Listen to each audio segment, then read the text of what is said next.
श्री सबरी जी। पवित्र जीवन के बिना पवित्रतम परमात्मा को कोई नहीं प्राप्त कर सकता।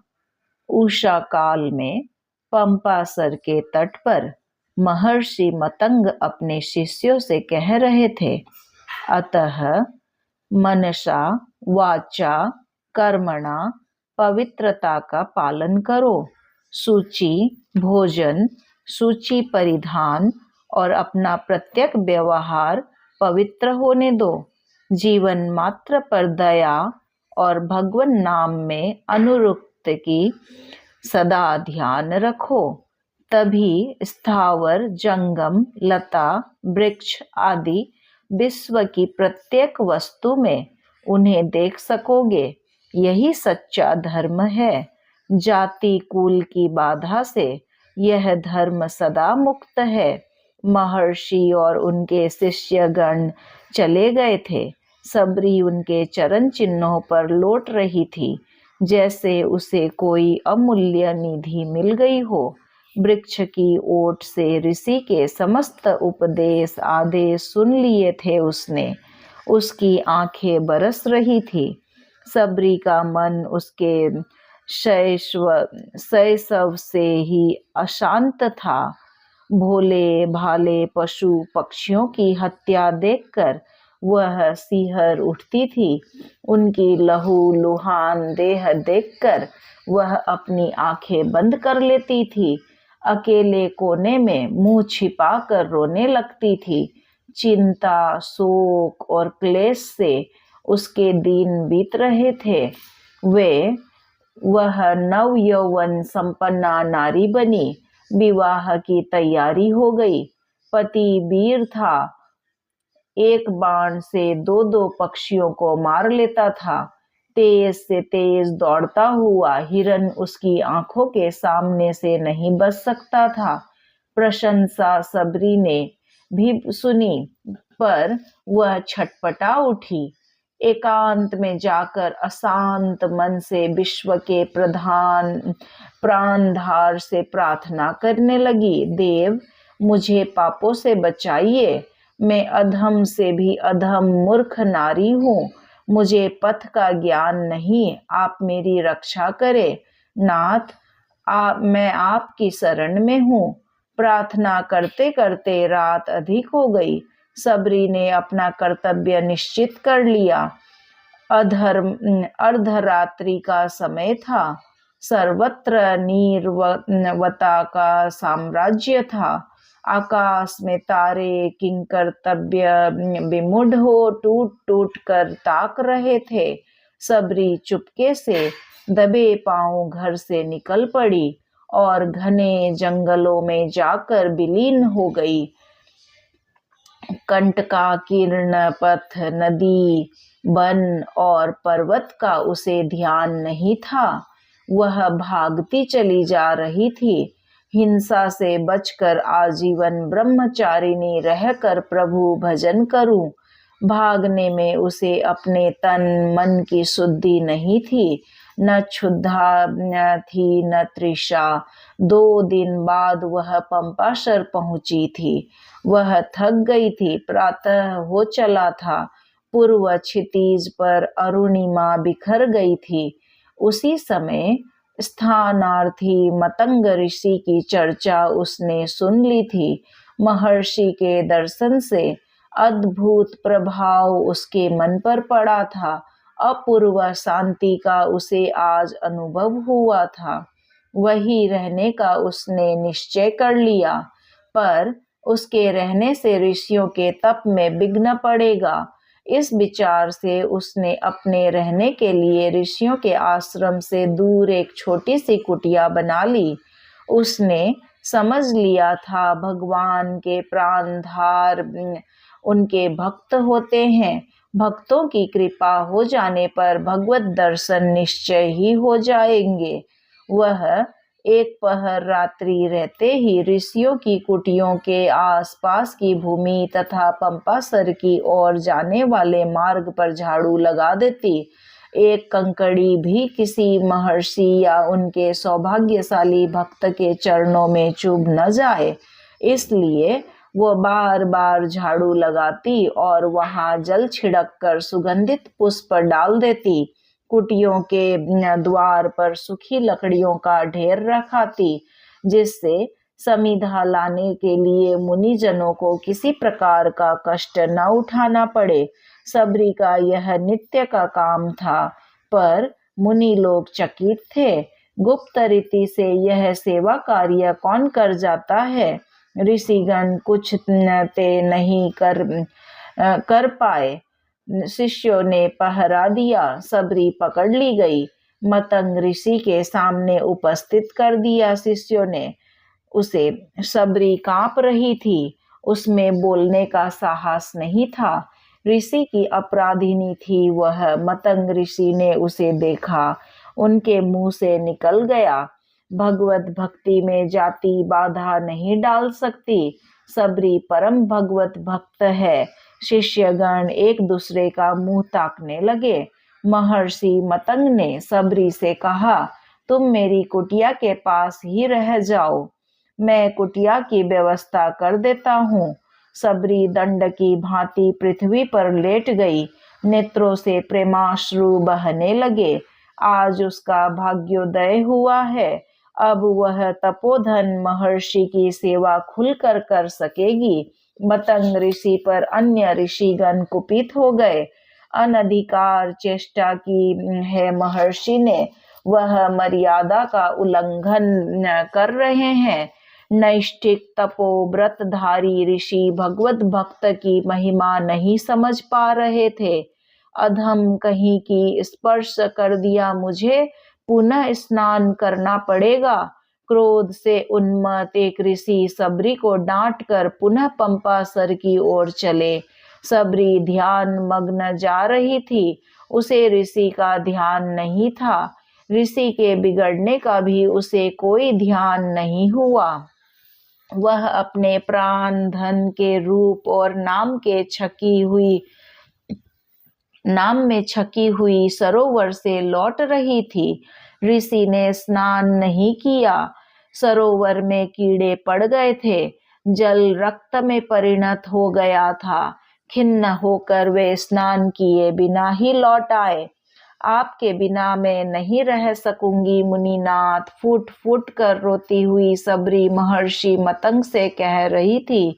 मेरे आधार आप ही हैं, आपके ही द्वारा मुझे ऋषियों की थोड़ी बहुत सेवा का सौभाग्य प्राप्त हुआ है। आपके ही चरणार बिंदों में रहकर मैं भगवान को पाने के लिए विकल हो रही हूँ। आपके बिना मैं कहीं की नहीं रहूंगी, परमार्थ सिद्धि भी नहीं कर सकूंगी। देव, आपके साथ मैं भी अपना प्राण छोड़ दूंगी। प्रभु, अधीर मत हो बेटी, मतंग ऋषि ने सबरी को समझाया। मेरा अंतिम समय निकट आ गया है, मुझे जाना ही चाहिए, पर तू अभी ठहर जा। दशरथ नंदन भगवान श्री राम यहाँ शीघ्र आने वाले हैं। तू उनके दर्शन करेगी और तेरी सारी साधना पूरी हो जाएगी। ऋषि ने नश्वर काया को त्याग दिया।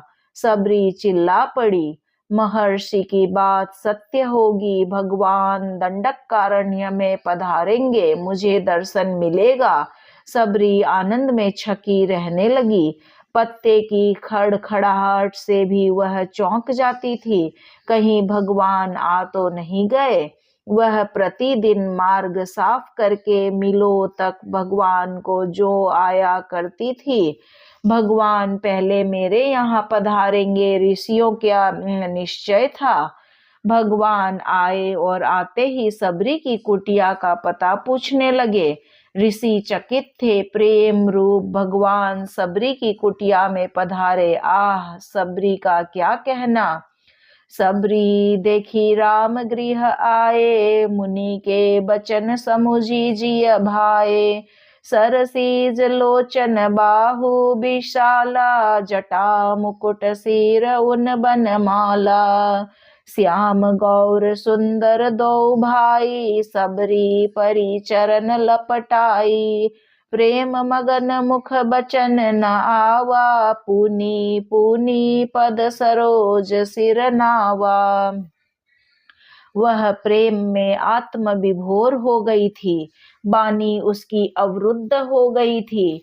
चरणों को पकड़कर अनंत सौंदर्यमय भगवान की ओर टकटकी लगाकर देखने और आंसू बहाने के अतिरिक्त वह और कुछ नहीं कर पा रही थी। उसके वश की कोई बात नहीं थी। प्रभु, आपके लिए एकत्र किए हुए फल मूल आदि रखे हैं। बड़ी कठिनता से अर्घ्य पाद्य देने के बाद सबरी ने कहा। वह चुने हुए मीठे मीठे बेरों को प्रतिदिन भगवान के लिए रखती थी।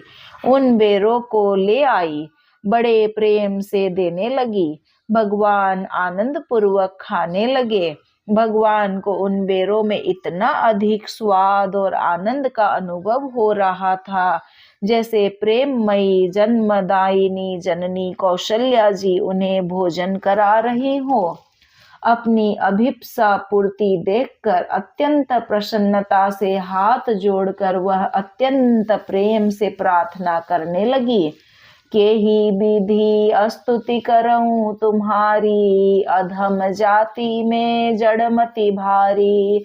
अधम ते अधम अधम अति नारी, तिन्ह मह में मति मंद आधारी। शुद्ध प्रेम और दीनता देखकर भगवान ने उत्तर दिया। कह रघुपति सुनु भामिनी बाता, मानऊ एक भगति कर नाता।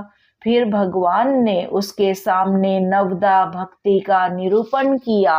इसी बीच में ऋषियों का समुदाय सबरी के आश्रम में भगवान के दर्शन निमित्त आ गया।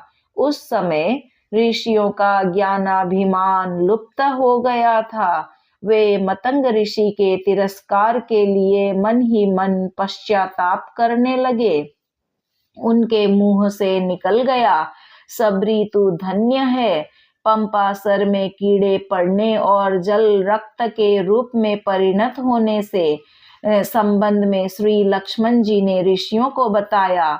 मतंग मुनि से द्वेष एवं बाल ब्रह्मचारिणी सन्यासिनी परम भगवत भक्त और साध्वी सबरी के अपमान करने से तथा आप लोगों के अभिमान से सरोवर की यह दुर्दशा हुई है।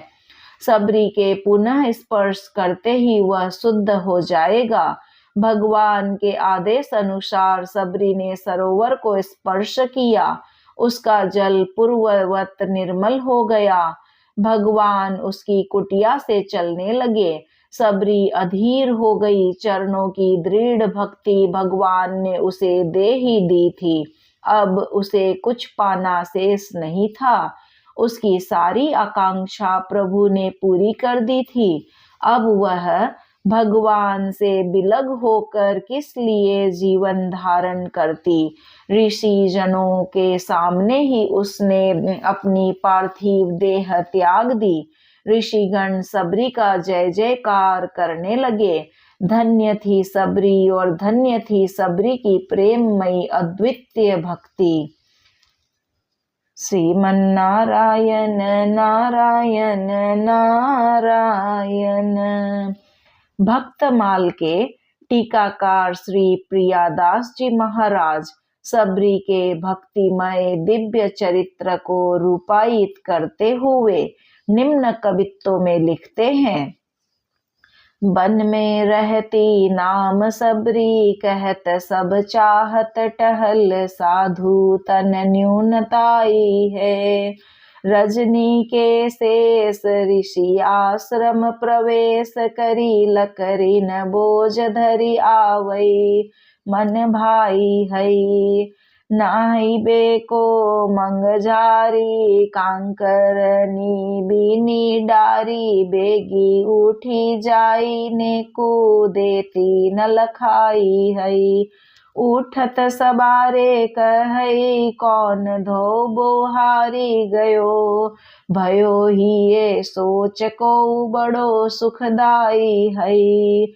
बड़े ही असंग वे मतंग रस रंग भरे धरे देखी बोझ कहो कौन चोर आयो है। करई नीत चोरी अहो गहो वाही एक दिन बिना पाए प्रीति बाकी मन भर मायो है। बैठे निसी चौकी देत शिष्य सब सावधान आए गई गई लई कापई तनु नायो है।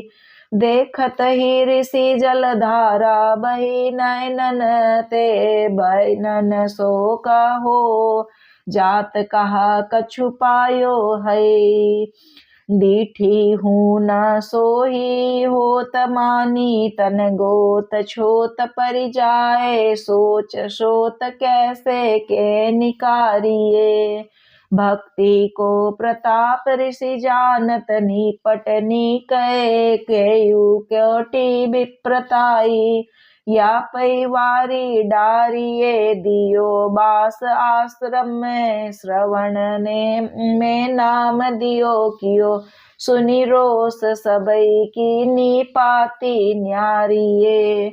सबरी सो कहो तुम राम दर्शन करो मैं तो परलोक जात आज्ञा प्रभु पारिये। गुरु को वियोग हिये दारुण लई शोक दियो जियो नहीं जात तऊ राम आशा लागी है।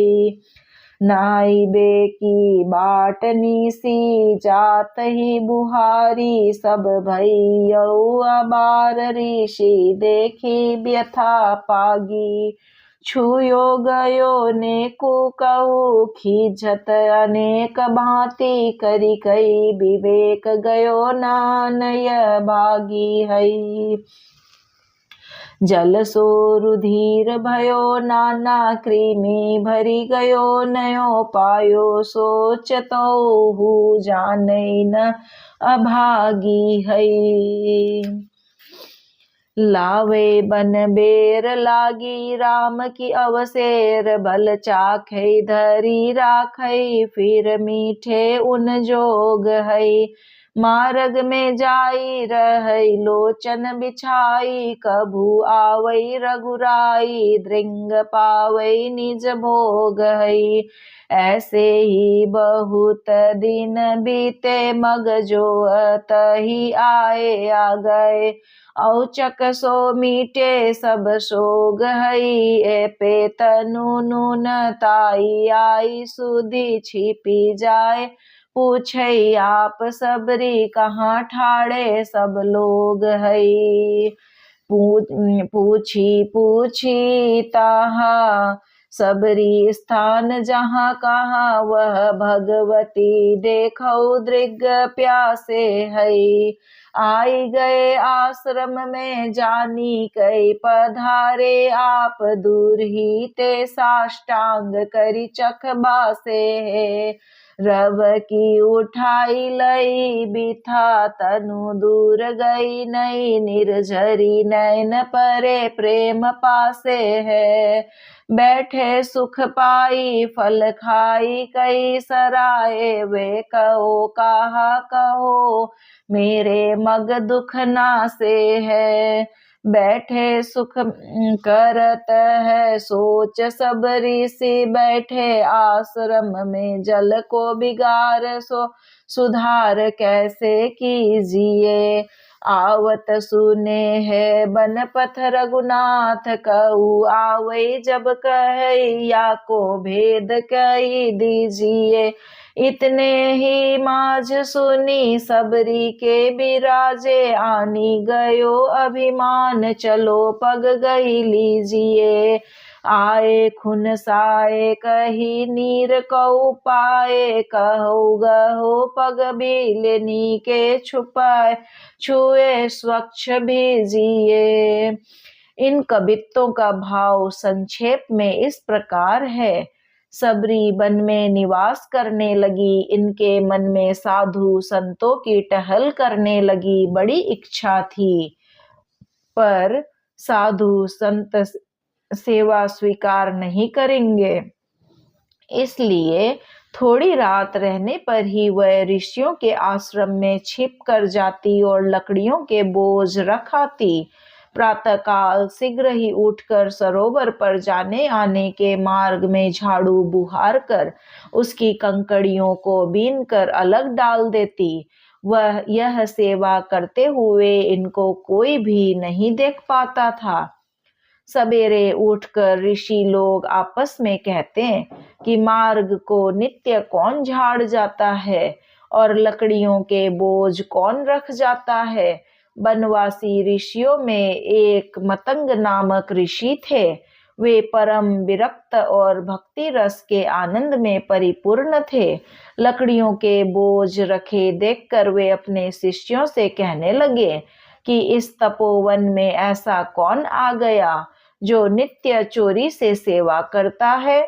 उसे एक दिन पकड़ो। उस संत सेवा प्रेमी भक्त के प्रत्यक्ष दर्शन करना चाहिए। आज्ञा पाकर मतंग जी के शिष्य सावधानी से पहरा देने लगे। जैसे ही सबरी जी ने लकड़ियों का बोझ रखा वैसे ही शिष्यों ने उसे पकड़ लिया। वह बेचारी भय और संकोचवश कांपने लगी और उनके पैरों पर गिर गई। उस भक्तिमयी भिलनी को देखते ही मतंग जी के आंखों से आंसुओं की धारा बहने लगी। मतंग जी भगवत भक्ति के प्रभाव को बहुत अच्छी तरह जानते थे। वे सोच विचार कर शिष्यों से बोले कि भक्ति की प्रताप से यह इतनी पवित्र है कि इसके ऊपर कोई कोटि ब्राह्मणता न्योछावर कर देनी चाहिए। मतंग जी के सबरी को आश्रम की एक पर्णकुटी में रहने का स्थान दिया और उसके कानों में श्री सीताराम मंत्र दिया और कहा, मैं प्रभु की आज्ञा से उनके धाम जा रहा हूँ। तुम इसी आश्रम में रहकर भजन करो। यहीं श्री राम जी का दर्शन प्राप्त करोगी। गुरुदेव श्री मतंग जी के वियोग ने सबरी जी के हृदय को बड़ा कठोर कष्ट दिया। उनसे जीवित नहीं रहा जाता था, पर श्री राम जी के दर्शन की आशा लगी थी, इसलिए जीवित रही। मुनियों के स्नान मार्ग को थोड़ी रात रहे झाड़ बुहार आती थी। एक दिन विलंब हो गया। स्नान के लिए ऋषि आने जाने लगे। मार्ग सकारा था। कोई ऋषि सबरी जी से किंचित छू गए, तब वे अनेक प्रकार से सबरी जी को डांटने फटकारने लगे।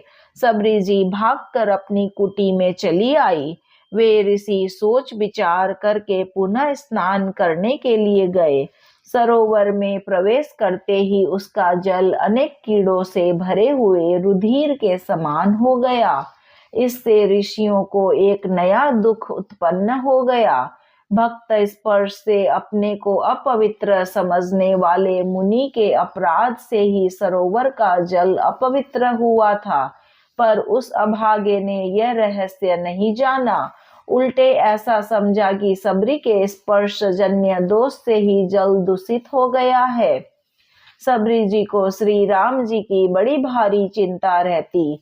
वह आगमन की प्रतीक्षा में अति व्याकुल रहती। वन से बेर बिन बिन कर लाती, चख चख कर देखती। जिस वृक्ष के जो फल मीठे होते उन्हें श्री राम के योग्य समझकर उनके लिए रखती।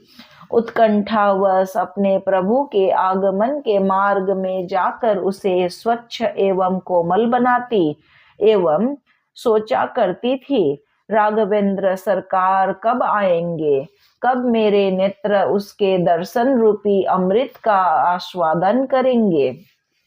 इसी प्रकार प्रभु के आगमन की बाट देखते देखते जब बहुत दिन बीत गए, तब एक दिन अचानक ही श्री राम जी आ गए।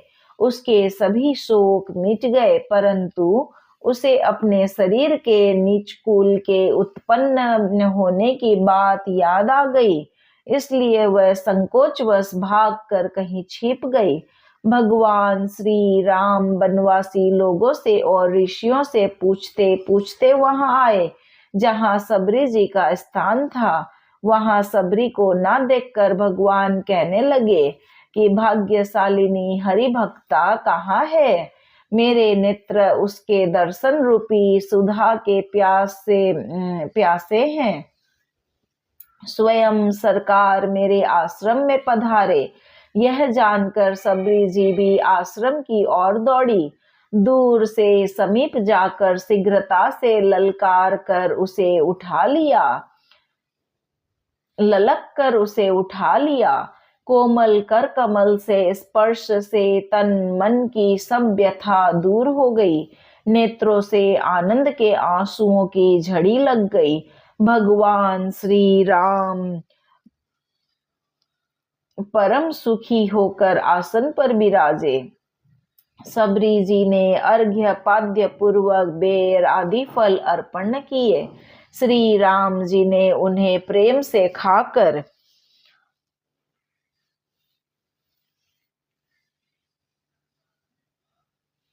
उनके अद्भुत सुंदर स्वाद की बार बार प्रशंसा की। उधर सभी ऋषि आश्रम में बैठकर सोच विचार कर रहे थे कि सरोवर का जल बिगड़ गया है, उसे शुद्ध करने के लिए यज्ञ याग सर्वत तीर्थ जल निक्षेप आदि सब उपाय हमने कर लिए, पर वह शुद्ध नहीं हुआ।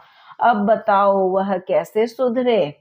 सबों ने परस्पर विचार कर निश्चय किया कि वन में मार्ग से श्री रघुनाथ जी आ रहे हैं। यह सुना है। जब वे आए तब हम लोग उनसे कहे कि आप इसका भेद बताइए। इतने में ही उन ऋषियों ने सुना कि श्री राम जी तो सबरी के आश्रम में आकर विराजे हैं। तब सबका ब्राह्मणत्व का अहंकार दूर हो गया और वे कहने लगे कि चलो वहीं चलकर उनके चरणों में प्रणाम करें। वे ऋषिगण सबरी के आश्रम में आकर बोले, प्रभु श्री राम